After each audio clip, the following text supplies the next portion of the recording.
첫 번째로 살펴볼 떡밥은 에반켈이 고대종일지도 모른다는 겁니다. 신의 탑 314화에서 율커가 에반켈한테 고대종의 힘을 가지고 있다고 말했는데, 이는 에반켈이 네이티브 원일 가능성이 크다는 걸 뜻합니다. 네이티브 원이란 자아들을 포함한 12가주가 탑에 들어오기 전에 이 탑에 살았던 거인의 후손을 뜻하는데요. 이 거인은 자신의 몸을 5개로 나눠 후손을 만들었다고 하네요. 실제로 신의 탑 296화에서 쿤 에드안이 설명할 때 나온 원소 중 불이 있다는 걸 알 수 있었는데요.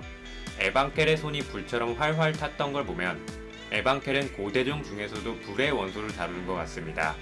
에반켈이 코끼리를 꺼낸 장면은 그가 네이티브 원이라는 걸 입증해주는 강력한 증거 중 하나였죠. 그럼 여기서 의아한 건 현재 네이티브 원의 집계들은 전부 자아드한테 몰살당했으며 남은 자식들은 멸종됐다고 나왔는데 왜 에반켈은 떳떳이 살아있는 걸까요? 그와 자아드 사이에는 모종의 거래가 있었던 것 같습니다. 에반켈의 얼굴을 자세히 살펴보면 심한 타박상을 입은 것처럼 보였는데요. 이는 에반켈이 자아드의 고대종 학살 사건 때 당한 것이며 자아드는 특별한 이유 때문에 에반켈을 살려준 게 아닌가 싶습니다. 그래서 에반켈은 형식적으로나마 자아드한테 닌자를 붙이며 존경의 의미를 표현하고 있지만 자존심이 강했던 에반켈은 자아드한테 당했던 원한을 잊진 않았던 것 같습니다. 그게 에반켈이 2층 지배자를 죽여 자아드의 심기를 건드렸던 거고 계속 자아드의 눈길을 피해 도망다녔던 거죠.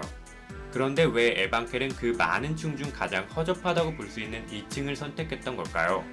이는 에반켈이 비선별 인원을 받아 자아드에 대적하려고 하기 때문입니다. 펜타미넘 사건 이후로 탑의 위대한 지배자들은 탑의 큰 혼란을 초래하는 비선별 인원들을 두려워하게 되었습니다. 이들의 강함에 자신들이 세운 공든 탑이 무너질 것을 우려한 지배자들은 탑의 위협이 될 만한 자들을 미리 선별해 이들을 제거하려고 했던 거죠. 그리고 그 시작이 되는 게 바로 시험의 층입니다.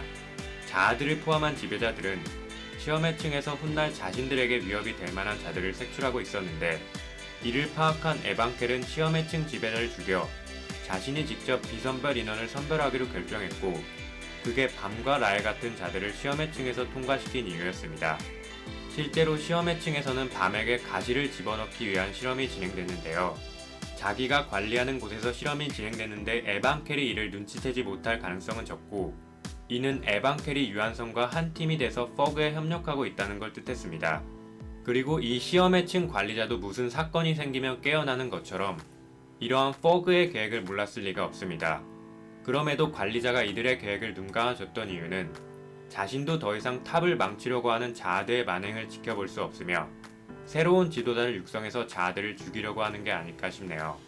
그게 자신의 쫄병인 에반켈을 밤한테 보낸 이유고, 에반켈이 거기서도 활동할 수 있다는 건 관리자들끼리도 서로 내통하고 있다는 걸 뜻합니다. 시험의 층 관리자와 지옥열차 마지막 층 관리자는 서로 동맹을 맺고 있으며, 그렇기 때문에 에반켈이 자유롭게 날뛸 수 있게 만들어줄 것 같네요. 관리자들이 탑의 규칙을 바꾸는 건 예전부터 가끔 나왔습니다. 밤과 쿤 일행이 지옥열차에 들어가려고 할 때 유리와 카라카의 공격에 휘말릴 수 있음에도 이들을 말리지 않은 장면이 나왔는데요. 이렇게 관리자들은 탑에 필요한 상황이라면 임의적으로 규칙을 바꿉니다. 그리고 이 규칙이 밤과 관련된 사건일 때만 바뀌었다는 건 관리자들한테 밤은 탑의 미래를 바꿀 중요한 열쇠이며 자신들에게 바꿔서는 안 될 존재라는 거죠. 하지만 문제는 자아드의 뒤를 봐주는 관리자들도 있다는 겁니다. 현재 지옥열차의 규칙이 무질서하게 변했다는 게 그 증거 중 하나인데요. 자아드와 내통하고 있는 관리자가 있다는 건 관리자들끼리도 분열이 생겼다는 걸 의미하고 향후 관리자들끼리의 전쟁이 펼쳐질 수도 있을 것 같습니다. 그리고 에반켈은 헤돈과도 동맹을 맺었을 가능성이 큽니다. 헤돈은 탑의 진정한 주인인데요. 에반켈은 고대종의 후손으로 자아드한테 원한을 가지고 있었습니다. 탑의 주인인 헤돈과 탑의 주민인 에반켈은 이방인인 자아드의 만행을 더 이상 지켜볼 수 없었고, 이러한 탑의 오리지널 캐릭터들은 비밀리에 내통하며 서로 긴밀한 연락을 주고받았을 것 같습니다. 1층인 헤돈과 2층인 에반켈은 위치상으로 굉장히 가깝습니다. 헤돈은 비선별 인원들한테 문을 열어주면서 그들이 안전하게 탑 안으로 들어올 수 있게 만들어주고, 2층인 시험의 층부터는 그들한테 보디가드를 붙여주며 그들이 성장할 때까지 자아드의 손에 죽지 않게 도와주는 겁니다. 유한성한테 보낸 라엘의 보디가드가 헤돈이 보냈다는 게 둘이 내통하고 있다는 강력한 증거였습니다. 신의 탑 1층과 2층은 애초부터 비선별 인원들을 키워내기 위한 육성소였으며 해도는 자하드한테 원한을 품었던 에반켈을 2층에 추천해 비선별 인원들을 보호시키려고 했던 게 아닐까 싶습니다. 물론 진실은 작가님만 아시겠지만 말이죠.